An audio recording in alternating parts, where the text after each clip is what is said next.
Hello à tous, nouvelle journée de trading, et chaque fois j'oublie d'allumer la caméra. Je viens d'acheter sur le VWAP là, à 61 et on est venu me faire 79 au plus haut. Voilà, à 81, j'ai mon ratio de 1 et je viens de l'avoir, je peux mettre stop flat. Je vais vous partager l'écran ici. Voilà, 81, je mets le stop flat. À 62, je vais me le mettre à 63, je veux qu'il parte. Et maintenant, qu'est-ce que je vise comme target? Je peux viser les hauts de l'OPR qui est là. Je peux viser soit les thin lines, mais je vais viser un gros trade. Quitte à ce qu'il me BE, c'est pas grave, je vais viser un gros trade. C'est un short squeeze que j'ai pris sur le VWAP que je vous ai montré avant, qui se passe à merveille. Le sim BE, c'est pas grave, de toute manière, je peux plus perdre. Je vise au moins les thin lines ici. C'est strict minimum. Et une fois qu'on ira dessus, je vais voir comment il réagit. Je risquais 20 points. Donc comme je suis rentré à 61, je risquais jusqu'à 41. Donc à partir de 501, là, quand il ira à 501, je gagnerai un ratio de 2. Et à partir de là, ce sera bon. Mais comme j'ai pris une taille un petit peu plus inférieure, c'est même 511 pour que monétairement, je gagne un ratio de 2. Mais ça, c'est aussi un détail, donc on s'en fout un peu. Faut juste jouer le process. Maintenant, ce que je peux faire, je vous repartage l'écran là.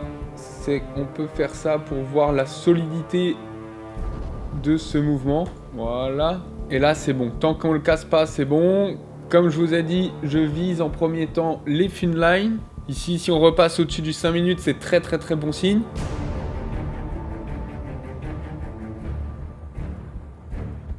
Je vais même monter le stop encore d'un point. Bon, là, il doit réagir.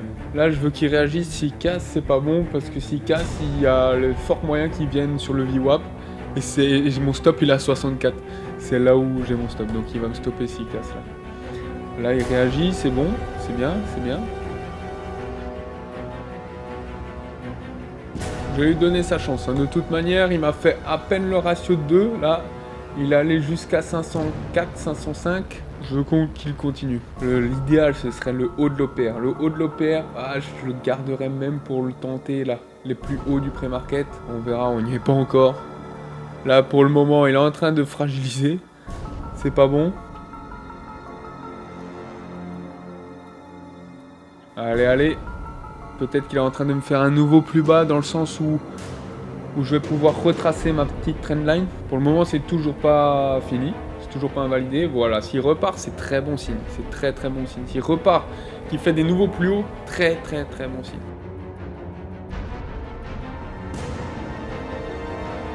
Il veut pas repartir. Hein. Il veut pas repartir. Allez. C'est ouf! Il y a rien qui passe ce mois-ci. Je suis stoppé. Il y a rien qui passe. Les bons trades comme ceux-ci, au lieu de passer, bah non, ils me finissent BE. Il y a rien qui passe. Mais c'est là où il faut pas craquer. C'est vraiment là où il faut pas craquer parce que si vous craquez, c'est là où la différence va se faire entre les traders rentables et les traders non rentables. Parce que dans ce genre de série, de mauvaise série où vous perdez et les bons trades ne passent pas, vous avez tout émotionnellement pour tilter. Et c'est quand vous tiltez que c'est pas bon. Et que vous cramez tout. Donc c'est là en fait, c'est dans ces moments que vous êtes en train de vous prouver à vous-même si vous êtes un vrai trader ou pas. Si vous êtes capable d'être rentable sur les marchés financiers ou pas. Donc c'est là où il faut être solide. À un moment, la roue, elle va tourner, je le sais bien. Donc je m'inquiète pas, tu vois. Ça passe pas, c'est pas grave. Ça saoule, mais ça passe pas. C'est frustrant, mais c'est pas grave. Je sais qu'à un moment, ça va tourner en ma direction. J'ai pas un trade gagnant depuis le début du mois d'octobre. J'ai que des BE ou des pertes. Je perds 10 R, mais c'est pas grave. Je sais qu'à un moment, ça va se retourner. Et c'est souvent après des grosses pertes comme ça qu'on a une grosse série de gains pour rattraper le coup. Donc voilà, rendez-vous au prochain trade. Et ça vient de repartir alors que je viens de couper. Du coup, j'ai pris simplement un pullback OPR d'une certaine manière, un peu tendu parce qu'on vient de repasser dans une tendance baissière. Je viens de shorter là à 99. Le setup est parfait. Je vais partager. Voilà, on est là. On joue avec mon point d'entrée. Stop à 20 points, que j'ai toujours pas mis. Donc à 19. J'ai pris 2 petits contrats. Donc ça veut dire qu'à partir de 79, je mets mon stop BE. Parce que j'aurais gagné une fois mon risque. Allez, allez, allez. L'a fait. C'est bon. J'ai plus le droit de perdre. Je mets mon stop flat. Voilà. Et on dirait qu'il va me stopper. Il a réagi sur les plus bas. Et il se reprend. Ça, j'aime pas. Je veux que ça casse en one shot. Allez, un peu de chance. Pour une fois, un peu dans le mois, là. Allez, allez, allez, allez. Le cumulatif delta, il est pas ouf.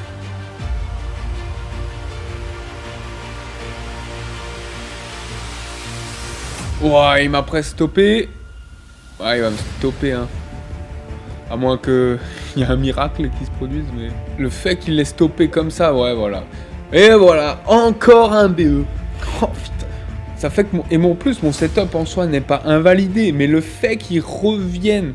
Je vais le partager sur l'autre écran, ça va être plus parlant. Le fait qu'il revienne à mon point d'entrée après un départ comme il a fait...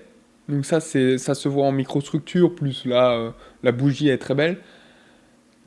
Le fait qu'il tape les précédents plus bas et qu'il, après un départ comme ça et le superbe timing que j'avais, j'ai pas envie qu'il revienne voir mon prix d'entrée. Ça pue sinon. Et la preuve, vous voyez, ça pue. Donc il peut, en soi, le setup il est pas invalidé, ça peut continuer à baisser, hein, mais c'est pas ce que j'ai envie de jouer. Voilà pourquoi je mets stop flat.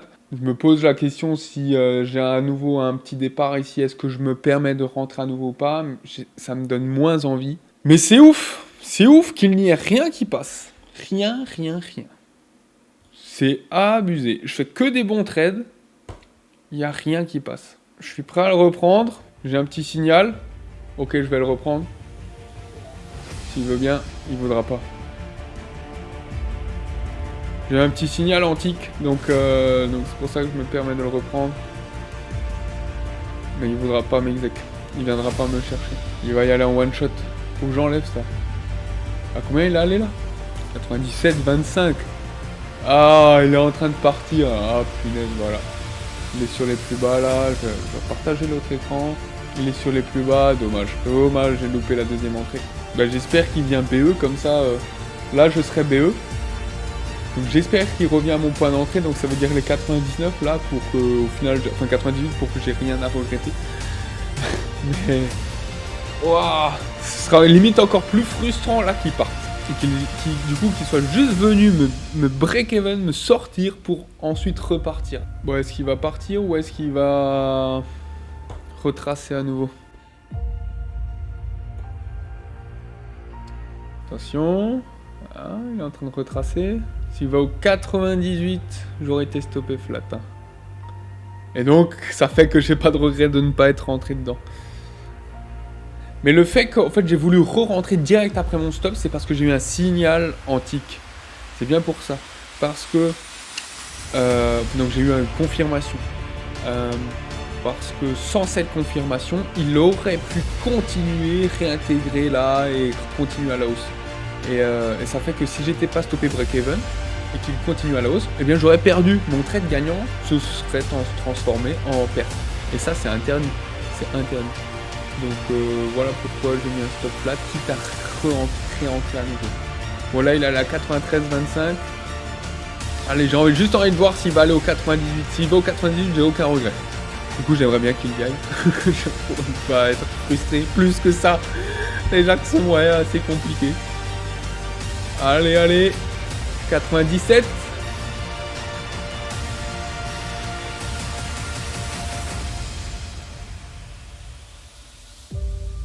Et 98,75. C'est bon, c'est bon. C'est bon, je regrette pas de ne pas avoir eu la chance d'être rentré dans le trade. J'aurais été à nouveau stoppé flat. Ok, c'est bon, tout va bien. Allez. Au prochain trade, à la prochaine opportunité. C'est parti. Punaise, mais la price, vous voyez, elle est piégeuse. Hein. Elle est piégeuse. Hein. On est baissier, mais en même temps, là, on veut shorter. pour idéalement jouer une continuation, mais là, ça swipe dans tous les sens. Je sais pas trop quoi en penser là. Bah, faut se méfier, faut juste se méfier, attendre ces setups, attendre que ce soit clair. Et voilà. Ok, j'ai reverse mon trade. Je viens de racheter en doublant ma taille. C'est très bancal, hein. Je vagabonde entre les shorts et les achats. Donc là, je viens d'acheter. Pourquoi? Parce qu'on est en 1 heure sur une zone clé où au final, on peut avoir une sorte de squeeze. Et là, c'est clairement une réintégration OPR. Enfin, et on voit aussi qu'il y a des acheteurs qui se profilent sur le carnet d'ordre. On voit sur le volume delta, on a des acheteurs qui sont en train de prendre la main. Donc je viens d'acheter à 12 ici avec un stop à 25 points en doublant mon risque. Ça veut dire que j'ai mon stop qui est à 87 que je vais placer direct. Donc mon stop il est là. 87 ici. Et faut que ça parte. Faut que ça parte à 37. Si le marché atteint les 37, donc à peu près, donc ici 37, je gagne l'équivalent de mon risque. Donc à ce moment-là, je mettrai stop break-even. Allez, allez, allez! Il est allé à 26. Et là, l'objectif de ce trade-là, ça c'est un énorme trade. Hein. C'est un énorme trade. Parce que là, l'objectif, c'est pas les thin lines, c'est pas le VWAP. Là, c'est l'opposé de l'OPR. Hein. Donc c'est le 576. Hein. Donc je risque 25 points pour en gagner 160. Voilà. Ça ferait un énorme trade. Un énorme trade. Un énorme trade. Ça veut dire que là, en un trade, je compense largement mes 10 pertes. Ma série de drawdown en un seul trade. Vous voyez qu'en fait, même s'il passe ou il passe pas, un jour ça va passer. Et le fait que un seul trade peut complètement changer la donne, ça fait que c'est incroyable en fait. C'est incroyable. Donc d'où l'importance de ne pas empirer une situation merdique, de ne pas empirer une mauvaise situation. C'est là on voit l'importance du truc quoi. Là je respecte simplement mon système. Hein. Parce que là avant on était vendeur, puis après on voit que le fait que j'ai été stoppé flat, le fait qu'on swipe dans tous les sens, ça montre que les acheteurs sont en train de prendre la main également. Là, je vois que les acheteurs sont beaucoup plus présents sur le carnet qu'auparavant. Donc, je me suis dit que des achats, c'est possible. En 1 heure, on a un contexte relativement haussier. Donc, c'est pour ça que je me suis permis de faire un achat. Et là, on vient de taper les 39. Je ne peux plus perdre sur un énorme trade. Je ne peux plus perdre. Je mets mon stop flat. Oh, ça, c'est bien. Ok, j'ai stop flat. Et là, je ne sors pas tant que le marché n'a pas atteint les 576. Je vais faire un trailing stop. Mais avant de faire un trailing stop, il faut d'abord qu'il me casse les thin lines. Pourquoi? Parce que les thin lines, c'est une zone où c'est des moyennes mobiles exponentielles. C'est une zone où le marché réagit super bien avec les algorithmes. Donc là, je vais juste le laisser courir. Et Inch'Allah, ça passe. Regardez, je vous partage mon trade. Parce que là, sur Sierra, là, c'est mon logiciel d'analyse. C'est du démo. Vous allez dire que je suis en démo. Ici, je suis bien sur mon compte Apex. En live, bien financé. Et je l'ai bien pris. Je suis bien rentré à 412 avec 4 micro-contrats. J'ai mis mon stop à 13,50 et je laisse courir juste en visant les 576, soit le plus haut de la session cash, le plus haut de l'open.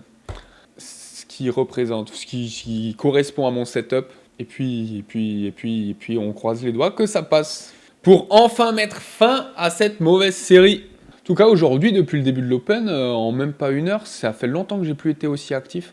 On est sur le VWAP, il casse le VWAP. Je vais mettre l'autre écran. L'autre écran est plus sympa. On est en train de casser le VWAP. Le cumulatif volume delta est très très très fort. Il y a beaucoup d'acheteurs. Ça, c'est très très très très très bon signe. Mais très bon signe. Allez, on est sur les thin lines. Attention, je veux que ça casse. Je veux que ça casse. J'ai toutes les chances en ma faveur là pour que ça casse. Pourquoi? Parce qu'on a des acheteurs au marché qui sont très agressifs. Là, et pourquoi ils sont très agressifs? À mon avis, c'est parce que, regardez, je vais vous expliquer ça. On a eu un pré-market où on a été très bullish. Ça veut dire que ça a bien acheté, bien acheté, bien acheté. Et très haussier. Donc les opérateurs ont bien acheté pour ceux qui ont pu être exécutés en pré-market. Sauf que lors de l'open, eh bien, on a eu une liquidation suite à cette énorme hausse en pré-market. Donc vous voyez, là on a rangé, rangé, rangé. Je vais même mettre le graphe en 5 minutes.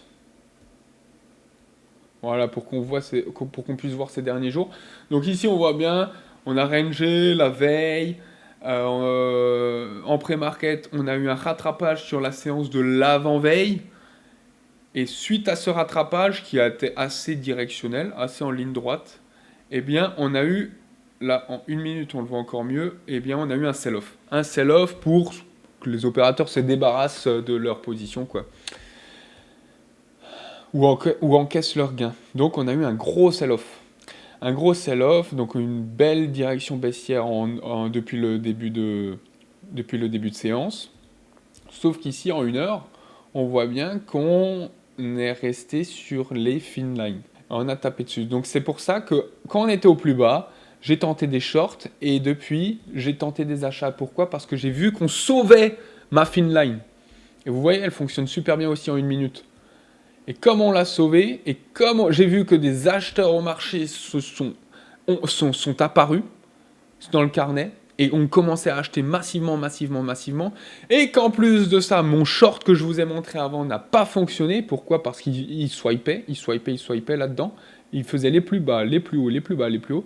Eh bien, ça fait que j'ai eu une conviction pour le sens de l'achat, et qu'en plus de ça, le marché a clairement dessiner mon setup de réintégration d'OPR. Donc c'est super, c'est pour ça que je me suis permis de l'acheter là au plus bas. Ici je l'ai acheté à 412 et voilà. Et maintenant je veux que ça casse. Je veux que ça casse les fin lines. Et vous voyez comme quoi ça réagit super bien. Donc là je peux pas augmenter mon stop. Pourquoi? Parce qu'il peut très bien revenir jusqu'à 420 et après repartir. Ou alors complètement rebaisser. À ce moment-là, bon tant pis, j'ai rien encaissé. Mais là, j'ai déjà encaissé un R. Enfin, encaissé, non, j'ai rien encaissé. Mais en plus latent, je suis déjà en train de faire un ratio de 2. Donc, d'un côté, s'il vient me BE, c'est frustrant aussi. Pourquoi? Parce que je gagne un ratio de 2.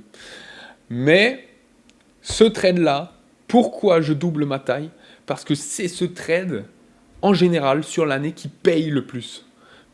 Et je vous ai bien expliqué pourquoi. Parce que je risque 25 points là pour en gagner 160.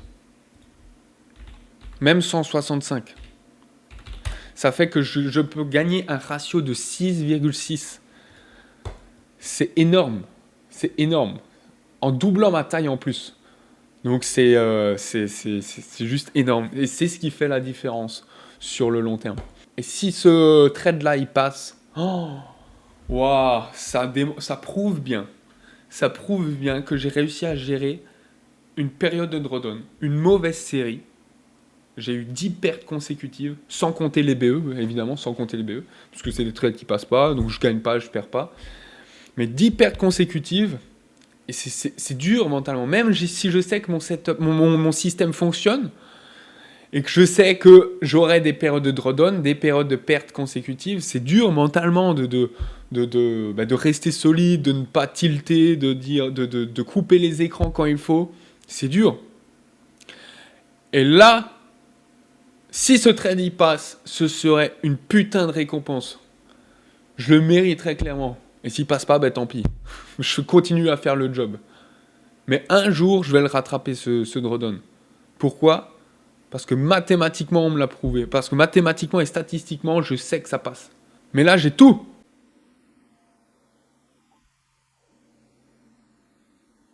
Bon ben voilà, ça passe pas. Ça passe pas. Ça passe pas. J'ai fait 3 trades aujourd'hui, 3 trades qui passent pas. 3 bons trades, 3 trades qui passent pas. C'est abusé. Et le pire, c'est qu'il peut toujours y aller, hein, mais wow. Qu'est-ce que vous voulez faire dans une volatilité pareille? Il n'y a rien à faire, c'est juste pas de chance. La pas de chance continue. Ouais. Le NASA qui m'a clairement fait, allez, va te faire foutre, je continue ta malchance. ta mauvaise série ne va pas s'arrêter maintenant, elle va continuer et ton mois d'octobre restera merdique pour le moment. Ah tiens, c'est ouais, juste avec cette mèche-là, bam, va te faire foutre quoi. Punaise. Sérieux, c'est incroyable. Incroyable. Alors que c'est toujours pas invalidé en soi, hein. C'est juste une gestion de risque, le fait que j'ai mis stop flat. Pourquoi? Parce que si on a, comme là, on aurait continué à la baisse, ça aurait été super dangereux. Et donc non, on fait pas. Je gagnais un ratio de 2, je suis obligé, j'ai plus le droit de perdre sur mon trade. Voilà pourquoi. Maintenant, je ne regrette pas le fait que je sois stoppé flat. C'est un énorme potentiel de trade, un énorme potentiel gain que j'aurais pu avoir. Je sais qu'en général, ça passe. Et quand ça passe, là, je fais du gros argent. Là, je fais ma performance annuelle. Aujourd'hui, c'est pas passé. C'est pas grave. Ça passe d'autres fois dans l'année. Mais quand ça passe, ça compense les pertes. Et ça fait gagner. Voilà. Donc, ok.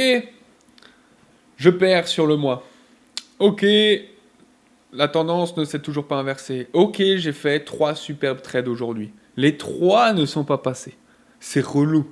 Ça saoule. Mais est-ce que pour autant je vais tilter? Non. Je sais que mon système, mathématiquement, il paye. Il paye. Il imprime de l'argent à l'année. À moi de le respecter. À moi que pendant ces phases-là, en octobre, comme j'ai là, où j'enchaîne les pertes, je suis à 10 pertes consécutives, sans compter les BE. Mais ouais, c'est parce que j'en fais des BE. Hein. Là, j'ai 3 encore BE qui se rajoutent aujourd'hui sur le mois d'octobre. Donc 10 pertes sur le mois, plus plein de BE. Est-ce que ça fait que je vais tilter en... Non. Est-ce que ça fait que je vais commencer à prendre des risques inconsidérables? Non. Je reste discipliné à mon système. C'est maintenant, c'est dans ces phases-là où ma performance annuelle va être impactée. Où je vais pouvoir faire une superbe perf ou une mauvaise perf. Est-ce que je vais continuer à respecter mes setups, à y coller? Ou est-ce que je vais commencer à faire d'autres choses? Alors là, parce que j'ai été stoppé, vas-y, j'essaye de racheter. Ou vas-y, j'essaye de vendre. Pourquoi? Parce qu'on est en train de potentiellement de se retourner et tout. Non, non, non. J'ai des setups clairs, j'ai un système qui a fait ses preuves, j'y reste collé. Et en y restant collé, en restant discipliné, et en ne tiltant pas, c'est là où la performance annuelle, elle va se faire. C'est là où je fais mon alpha. À vous de voir de quel côté vous voulez être. Mais c'est maintenant que la performance, elle se fait. Donc, il faut rester solide. Aujourd'hui, j'ai aucun regret. J'ai pris 3 trades. J'ai fait beaucoup de trades. Hein. C'est rare que je fasse 3 trades par jour. 3 trades en moins d'1 heure. Aucun regret. C'est 3 trades 5 étoiles. C'était parfait. Parfait. Maintenant, je pense plus que j'aurai des trades... J'en aurais peut-être un si on commence à monter, qui me donne un petit signal d'entrée. À la limite, pourquoi pas avec petite taille en prendre un. Mais sinon, autrement, non. Et avec 3 trades aujourd'hui, j'ai plus rien à faire. Hein. Aucune perte, aucun gain. 3 BE. La mauvaise série continue. On va essayer d'y remédier. Hein. Mais aucune inquiétude. J'ai aucune inquiétude. Et là, je vous ai même prouvé. Le fait que ça passait, j'aurais éliminé, en un trade, j'aurais éliminé 10 pertes. C'est ouf en y pensant. Voilà tout pour ce jour-là. Je vous dis à potentiellement dans un autre trade. Yo, his name is Florian, he's the NASDAQ hustler. Every day he's grinding, making all them numbers cluster. He's a day trader, living life as a thrill seeker. Analyzing charts, he's the Wall Street sneaker. 9 to 5 ain't his game, it's the stock market flow. Tickers on his mind, watching those numbers grow. Buy low, sell high, that's the name of the game. Florian's in the zone, he ain't playing for fame. Florian's on